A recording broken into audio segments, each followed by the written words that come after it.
The results of this past Saturday's Fight Network pay-per-view offering featuring Derek Chisora and Tyson Fury seemed to be a foregone conclusion. And indeed, it turned out to be nothing more than a confirmation of what we already knew.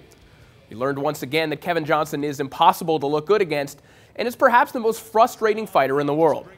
The Kingpin jabbed and frowned as he handed Chisora a unanimous decision victory on home soil. Now, normally, Chisora is a reliable action fighter, but against a complacent opponent like Johnson, even he could be made to look dull. As we talked about before the bout, though, this fight was mainly to see if Chisora could motivate himself and remain in shape. Del Boy came in at 238, and even though it wasn't exactly Tua Ibeabuchi, he was able to keep some kind of tempo for a full 12 rounds. The co-feature was pretty much the opposite.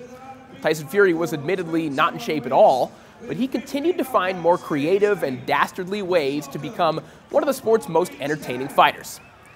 Fury overpowered and stopped Joey Abel over 4 rounds, but just reading the agate on this one would mean that you missed out on 12 minutes of amusement. As is typical of a Tyson Fury fight, the big man was hit hard, had a few scary moments, broke the rules blatantly, and found a way to win.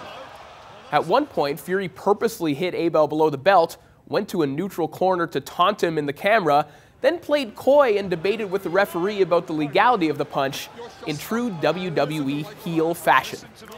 And once again, Fury showed all of his strengths, all of his vulnerabilities, and all of the reasons that you can either love him or absolutely hate him. Now, the selling feature for this card was that it was supposed to set up a summer showdown between Fury and Chisora, but both men appear to have focused on other fights instead. And to be fair, this makes sense for both guys.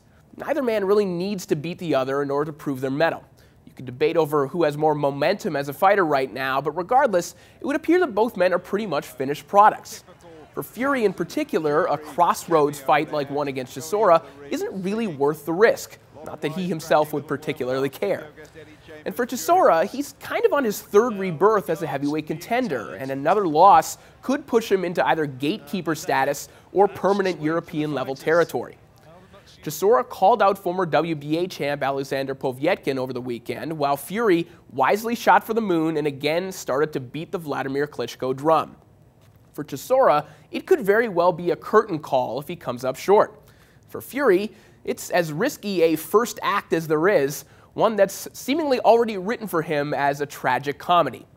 We'll see at that point whether either of them decide to follow the script once again.